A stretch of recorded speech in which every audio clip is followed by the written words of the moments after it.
Friends, pregnant లేడీస్కి Ecosprin tablet ఎందుకు prescribe చేస్తామనేది తెలుసుకునే ముందు వాళ్ళలో న్యాచురల్గా కలిగే 2 ఇంపార్టెంట్ చేంజెస్ కోసం మనం మాట్లాడుకుందాం. ఫస్ట్ది ప్రెగ్నెన్సీని హైపర్ కోఅగలబుల్ స్టేట్ అంటాం.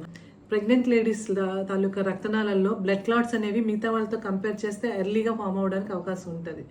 ఇది గర్భిణీలకి ఏ రకంగా ప్రొటెక్షన్ అంటే, డెలివరీ టైంలో ఎవరికైనా బ్లడ్ లాస్ ఎక్కువ ఉంటుంది కదా, రక్తస్రావం అనేది జరుగుతుంది. ఇది బాగా ఎక్కువ ఉంటే కనుక బీపీ డౌన్ అయిపోయి పేషెంట్ షాక్లోకి వెళ్ళిపోయి లైఫ్ కోల్పోయే ప్రమాదం ఉంటుంది.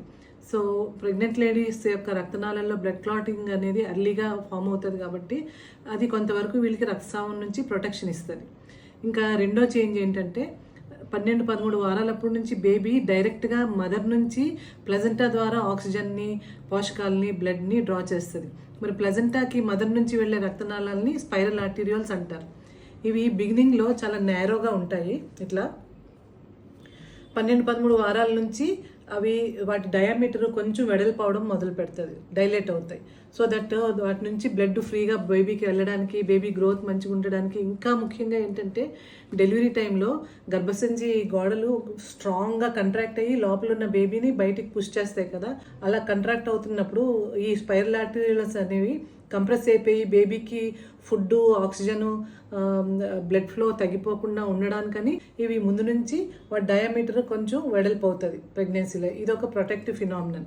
మరి బ్లడ్ క్లాట్స్ అనేవి ఎందుకు ఫామ్ అవుతాయి? జనరల్గా బ్లడ్ వెజల్స్లో ఎక్కడైనా డ్యామేజ్ ఉన్నా, లేదా వాటి నుంచి నేరోగా ఉండి బ్లడ్ చాలా స్లోగా ఫ్లో అవుతుంటే కనుక బ్లడ్లో ఉండే ప్లేట్లెట్స్ అనేవి అన్నీ అక్కడికి వెళ్ళి ఒక క్లంప్ లాగా ఒకదానికొకటి అతుక్కొని క్లంప్ లాగా ఫామ్ అయిపోతాయి, క్లంప్స్ ఫామ్ చేస్తాయి.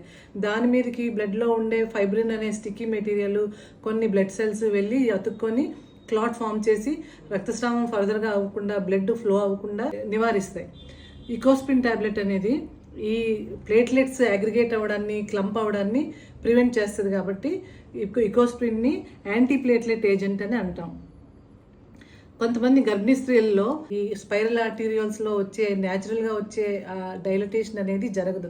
అవి నేరోగా ఉండిపోవడం వల్ల బేబీకి వాటి నుంచి బ్లడ్ స్లోగా ఫ్లో అవ్వడం, అండ్ ఆల్రెడీ ప్రెగ్నెన్సీలో బ్లడ్ అర్లీగా క్లాట్ అయ్యే అవకాశాలు ఉన్నాయి. కాబట్టి ఈ స్లోగా వెళ్తున్న రక్తనాళాల్లో క్లాట్స్ ఫామ్ అయిపోయి బేబీకి ఆక్సిజను, న్యూట్రిషను తగ్గిపోవడానికి, బేబీ గ్రోత్ తగ్గిపోయి ఉమ్మనీరు ఇంకిపోయి సివియర్ కేసెస్లో ఆక్సిజన్ అందకపోవడం వల్ల బేబీ సఫోకేట్ అయ్యి సైలెంట్గా డెత్ అవ్వడానికి కూడా అవకాశాలు ఉంటాయి.